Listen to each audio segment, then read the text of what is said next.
Well, hi there. Welcome to challenge number 9 of our monthly Prep Your Pantry challenge.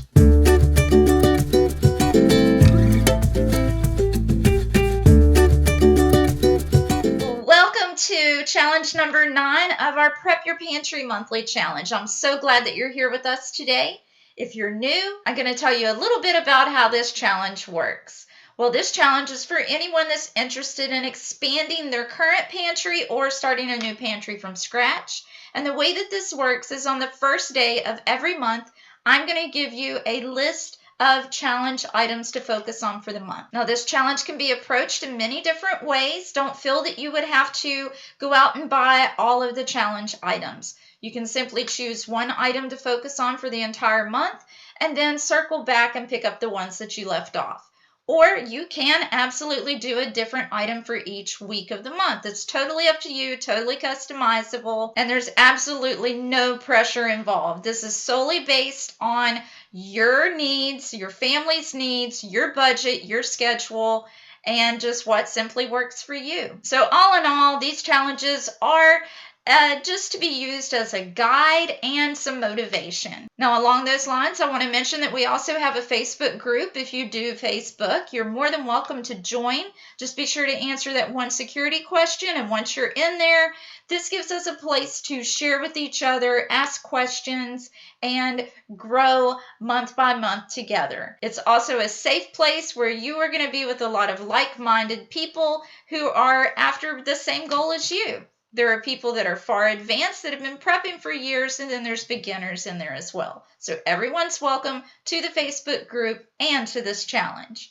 Now, if you don't do Facebook, you're more than welcome, and I encourage you to please share in the comments section down below. By liking these type of videos and participating, it's going to spread the word and help others out there who may need your guidance, your motivation, and your experience. Well, this is the time in the video that I usually say, let's head on into my kitchen so that I can give you those challenge items.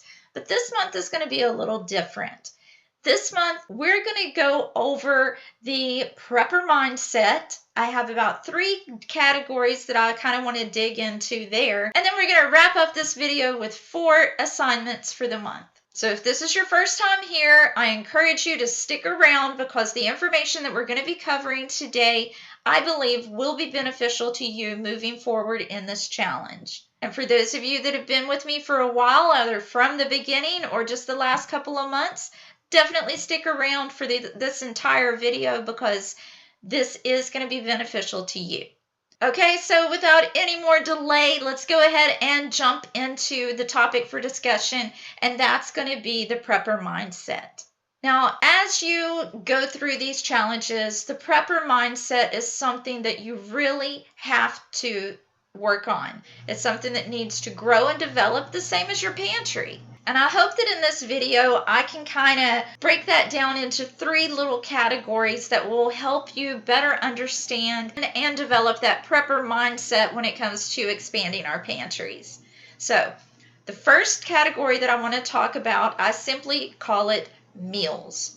Because when it comes to prepping, it's more than just running out and buying huge bulk bags of rice and beans and thinking that you're set. So the best way to have a realistic approach to what to stock in your pantry is to focus on those current meals that you are already feeding your family. The last thing that you're going to want is to be in the middle of some kind of crisis or situation, and the only thing that you have on hand for survival is a bunch of rice and beans that nobody wants and nobody likes. So, in this first category that I simply call meals, I would like for you to just take a step back, think about what do I currently feed my family? What are their favorites? And then just write down maybe your top 10, 15, 20 meals. Write down the ingredients that you're going to need to make those and go out and gather those items. These should be the items that you have on hand all the time. Okay, so now we're going to move on to the second mindset, and that is long-term. Now, I believe it's this long-term mindset that throws a lot of us off track. This is the mindset that is going to send beginners out to the big box stores to buy that bulk rice and beans that nobody wants to eat. The long-term mindset is very necessary in order to properly plan your prepper pantry. So let me tell you what I'm talking about. When I think long-term, I'm thinking 1 month and beyond. And we're going to start with the freezer. This is a great place to store for long-term, but unless you have a generator to keep those freezers going, you need to have that mindset of what really will last long-term, how much do I have, how long can I carry this without losing it all. Now, by all means, I'm not saying do not stock up, because we do need to stock up. I'm just saying in that long-term mindset, it goes beyond the food. You need to be thinking how you're going to keep those freezers going should you lose power. Do you have enough gas for your generators? Do you even own a generator? So as we're stocking these areas for long-term food storage, those are some other things that you need to be thinking about. And then after you go through the foods in your freezers, there's also the long-term food storage where you have your canned food items. Now, I know there are so many health conscious people out there right now. I myself am health conscious to a certain extent, and that involves a lot of fresh, organic produce and items like that.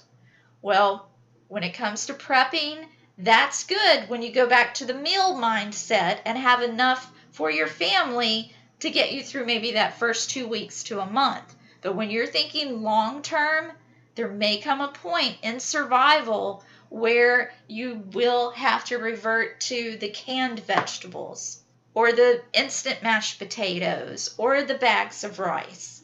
So I hope I'm not confusing you, and I hope that you can see the differences here. For long term, it's not about your likes and your dislikes. It's about survival. And the last thing you want is to be in a crisis situation and see your family hungry or even starve because you refuse to buy canned green beans.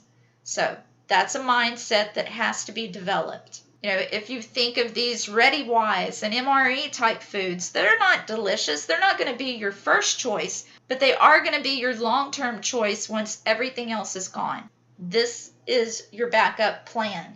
This is your long-term plan beyond that 1 month. So while in number 1, we're going to focus on current favorite meals and stock up for those, when you come to number 2, for the long term, you're going to want to be realistic on surviving.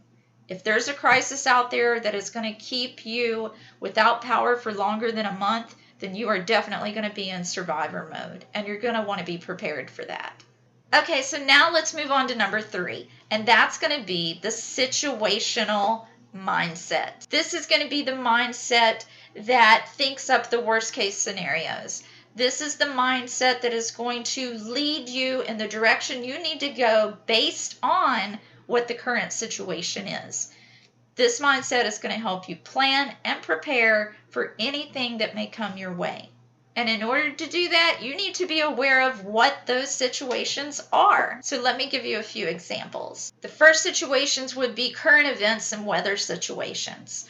There's hurricanes, tornadoes, flooding, drought, the effects that all of that has had on our food chain or your ability to stock up. So weather and current events. Another situation would be just the season that we're in. If you've been following these challenges from challenge number 1 back in January, well, this is challenge number 9. So we are now in September, and this is the last few weeks of summer. We're going to be heading into the colder season, and you need to prepare for that. Here in Texas, during our last cold season, we had the famous Texas freeze. And I did 2 videos listing the items that we used the most during that event and lessons that I learned during that event. I'll link them up above and I'll link them down below if you want to go check those out for some ideas. Another thing that is seasonal is the holidays.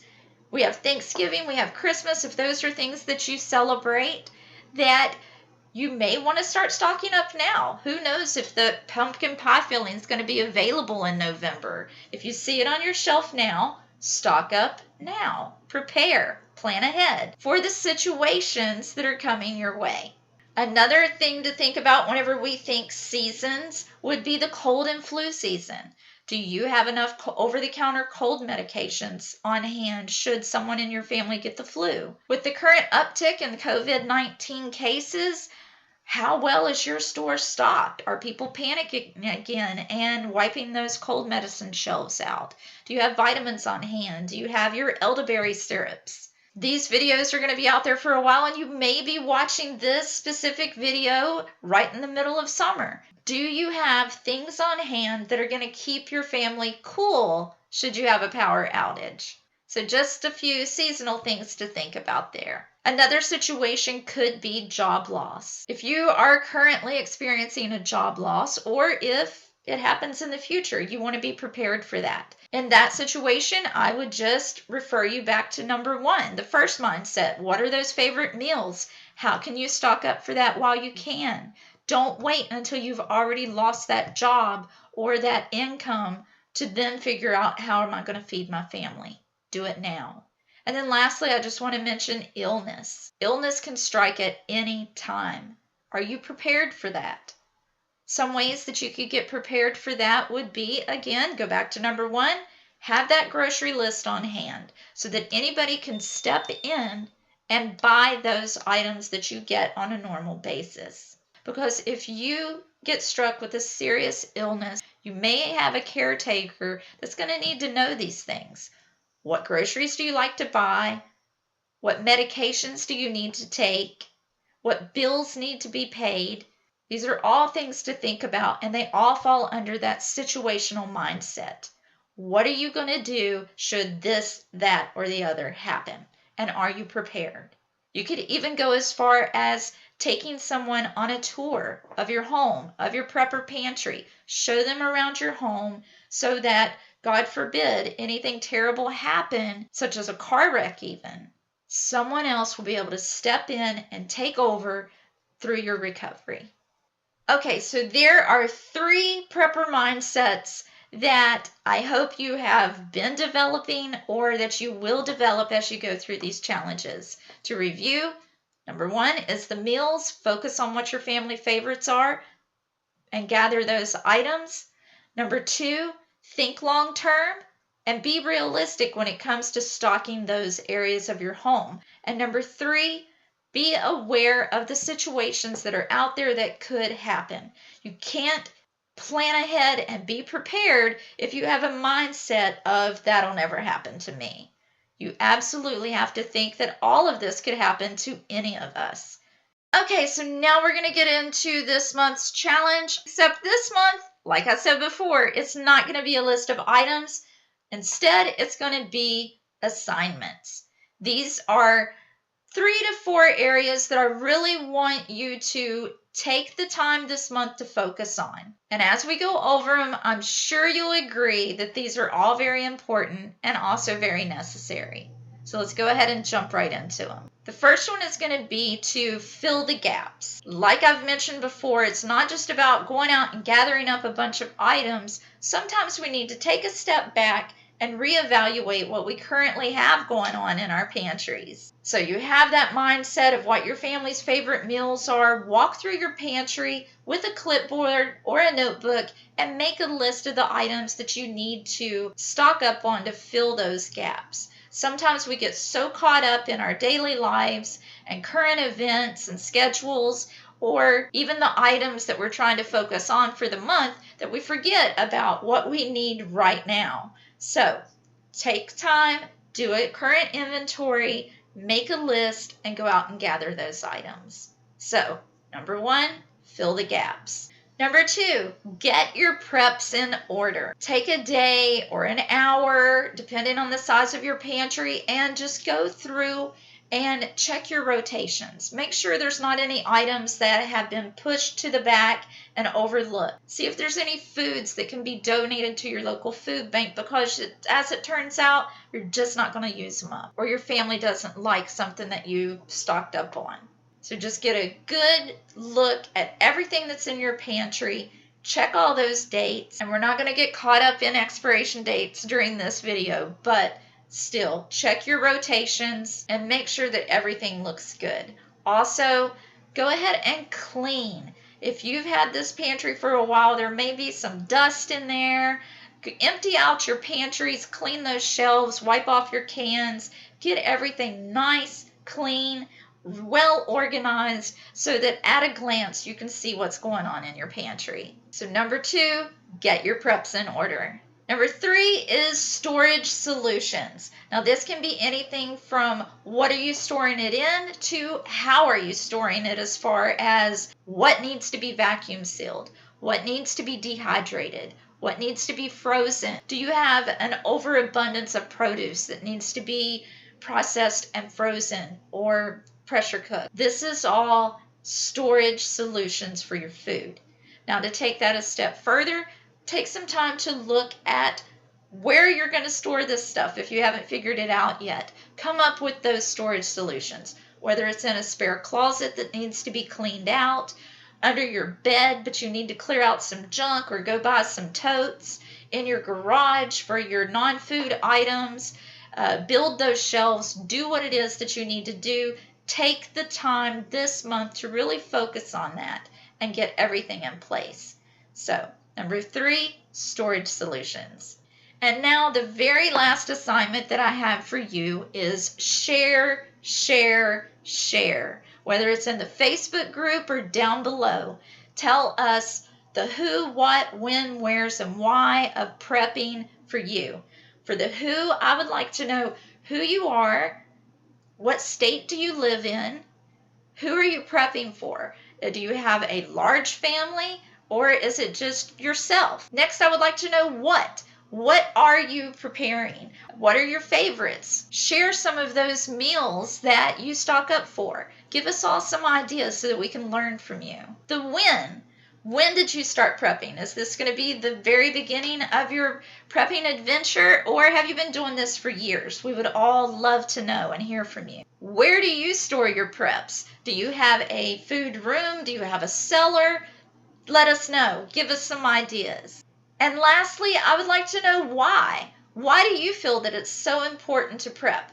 Do you have a past experience that kind of kicked this off for you and kind of set off the bells and whistles in your mind? Let us know what motivates you to prep. So as a quick review of this month's challenge, think about those mindsets: the meals, the long-term, and the situational. And then focus on these 4 assignments. Fill the gaps, get your preps in order, storage solutions, and share with us. We're here to learn from each other. Well, thank y'all so much for stopping by this month. And if you haven't subscribed to my channel, I hope that you'll take the time to do it, because I sure would like to hear from you in the future. Until next time, stay strong, stay safe, and happy prepping. Bye.